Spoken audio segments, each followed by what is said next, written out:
রাজধানীর যাত্রাবাড়ী থানার হত্যা মামলায় সাবেক রেলমন্ত্রী নুরুল ইসলাম সুজনের 5 দিনের রিমান্ড মঞ্জুর করেছেন আদালত। এছাড়া অন্য হত্যা মামলায় ডাক্তার দীপু মনি, হাসানুল হক ইনু, রাশেদ খান মেনন, জুনায়েদ আহমেদ পলক সহ 7 জনের জামিন আবেদন নামঞ্জুর করে কারাগারে পাঠানো হয়েছে। সকালেই নিরাপত্তার চাদরে ঘিরে ফেলা হয় রাজধানীর চিফ মেট্রোপলিটন ম্যাজিস্ট্রেট আদালত প্রাঙ্গণ। সকাল 8টার পর একে একে 8 আসামিকে তোলা হয় মেট্রোপলিটন ম্যাজিস্ট্রেট সাদ্দাম হোসেনের আদালতে। শুনানি হয় রাজধানীর যাত্রাবাড়ী, আদাবর ও তেজগাঁও থানার দুটি আলাদা হত্যা মামলার।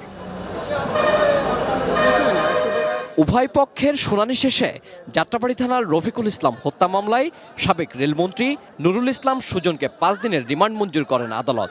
আর তেজগাঁও থানার হত্যা মামলায় সাবেক শিক্ষামন্ত্রী দীপু মনি, আইসিটি প্রতিমন্ত্রী জুনায়েদ আহমেদ পলক, রাশেদ খান মেনন, হাসানুল হক ইনু, সাংবাদিক দম্পতি শাকিল রূপাকে শুনানি শেষে কারাগারে পাঠানোর নির্দেশ দেন বিচারক।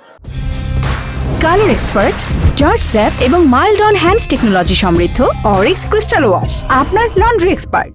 বিজ্ঞ আদালতের তদন্তকারী কর্মকর্তা তেজগাঁও থানা মামলা নম্বর 2924, এটি একটি হত্যা মামলা। এই হত্যা মামলায় আজকে আদালতে উপস্থাপিত করেন এবং এই মামলা তাদেরকে সৈন্যরেশ দেখানো হয়। রফিকুল ইসলাম গত 18/7/24 তারিখে যাত্রাবাড়ির মোড়ে তাকে গুলি করে হত্যা করা হয়। এই মামলায়ও তদন্তকারী কর্মকর্তা নুরুল ইসলাম সুজনকে সৈন্যরেশ মঞ্জুর করে এবং তার বিরুদ্ধে 5 দিনের রিমান্ড মঞ্জুর করেন। এদিকে হত্যা মামলা গ্রেপ্তারকে রাজনৈতিক উদ্দেশ্য প্রণোদিত আখ্যা দিয়ে আসামি পক্ষের আইনজীবী জানান, ন্যায় বিচার পেতে প্রয়োজনে সর্বোচ্চ আদালতে যাবেন তারা। যে মামলায় তাদেরকে সৈন্যরেশ দেখানো হয়েছে, এই মামলার সুনির্দিষ্ট কোনো অভিযোগ নেই।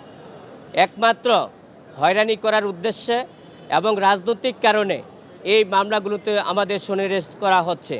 আমরা উচ্চ আদালতে যাব, উচ্চ আদালতে যাওয়ার পরবর্তীতে আমরা সেই সাবমিশনগুলি রাখব এবং আমরা আশা করি যে উচ্চ আদালতে গেলে আমরা ন্যায় বিচার পাব। এদিন সাবেক রেলমন্ত্রী নুরুল ইসলাম সুজন ছাড়া অন্য কোনো আসামিকে রিমান্ডে নেওয়ার আবেদন জানায়নি police. Mujahidul Islam, ATN news, Dhaka.